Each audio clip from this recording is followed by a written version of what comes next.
Malam itu, aku pulang agak larut.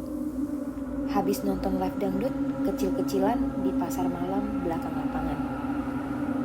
Sebelum pulang, aku mampir ke salah satu kios yang jualan spray, gorden, dan bed cover. Murah-murah banget sih harganya. 150.000 udah dapet satu set spray dan sarung bantal. Aku pilih yang warna putih bersih, ada motif garis abu-abu halus di pinggirnya. Kelihatannya sih mewah. Ya, padahal tipis juga sih bahannya. Tapi aku suka. Dan yang jual pun ramah banget. Ibu-ibu tua berjilbab hitam. Dia sih bilangnya ini spray sisa ekspor ya. Sesampainya di rumah, aku langsung bongkar ranjang. Aku cabut spray lama, ganti dengan yang baru. Entah kenapa, begitu spray itu terpasang, rasanya kok kamarku jadi beda ya. Lebih dingin. Tapi ya aku pikir itu cuma sugesti. Atau AC-nya kejadian nyala sendiri. Aku rebahan, nikmatin dinginnya kasur. Ya wanginya masih baru. Tapi malam itu, aku kok jadi susah tidur ya. Mataku berat, tapi tiap kali mau merem, rasanya kayak ada yang aneh gitu. Kayak kasurnya ini berdenyut gitu loh. Aku bisa ngerasain gerakan kecil, kayak ada sesuatu dari balik spray yang nempel ke kulitku. Aku buka mata, tapi gak ada apa-apa. Spraynya ya tetap rapi, tapi kalau diraba, bagian tengahnya itu kayak agak hangat gitu loh. Padahal sisa kasur yang lainnya dingin. Besoknya aku bangun dengan punggung sakit. Waktu aku buka spray, ada bercak kayak bekas tangan. Tapi itu bukan tanganku ya. Bekasnya itu lebih kecil. Ya kayak tangan anak kecil gitu. Dan letaknya dari dalam. Dari balik lapisan kasur. Aku langsung copot spray itu. Cuci pakai deterjen paling keras yang aku punya. Tapi anehnya bercaknya gak hilang. Pas dijemur, aku baru sadar dari sudut spray itu ada bagian motifnya yang bukan garis abu-abu, tapi garis merah.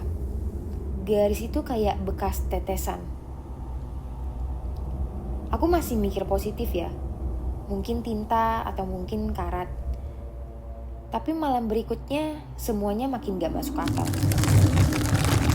Jam 2 pagi, aku kebangun karena ada suara ketukan dari bawah kasur. Aku terdiam dan jantungku nyaris copot. Aku benar-benar dengar suara itu. Ya memang sih ketukannya pelan. Seperti dari papan bawah tempat tidurku. Aku nyalain lampu, aku intip kolong kasur. Kosong.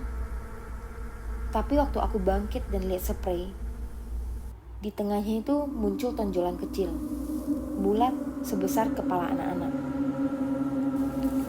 Tonjolan itu gerak pelan, kayak merangkak dari dalam kasurku.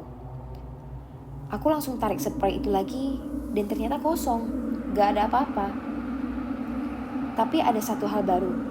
Di bagian dalam spray ada bekas jahitan besar, dan di sela-selanya itu ada rambut. Rambut panjang, hitam, dan kusut. Dan sudah pasti itu bukan rambutku. Karena tidak tenang, akhirnya aku putuskan buang spray itu. Tapi pas mau masukin ke kantong plastik, tiba-tiba pintu kamar ngedobrak sendiri. Dan lampu kamarku mati. Aku lari keluar, lari ke dapur. Tapi semua lampu di rumah ya juga mati. Di tengah gelap, aku lihat sesuatu dari arah kamar. Bayangan tinggi, tapi rambutnya menutupi seluruh wajah. Dia nunduk, lalu mundur, masuk lagi ke kamarku. Malam itu aku tidur di musola, gak berani balik ke kamar. Dan besok paginya, aku nekat ke pasar malam, mau balikin spray itu. Tapi kiosnya malah gak ada. Kios yang aku datangin semalam cuma lapangan kosong. Bahkan pedagang lain bilang gak ada yang jual spray di situ. Aku masih nyimpen spray itu, tapi bukan di rumah. Aku kubur di tanah kosong belakang rumah. Aku bakar dulu sih, karena gak berani buang gitu aja. Kadang malam-malam aku masih dengar suara bisikan dari arah jendela kamar. Padahal yang gak ada siapa-siapa. Aku tutup semua gordennya, tapi tirainya kadang bisa bergerak sendiri.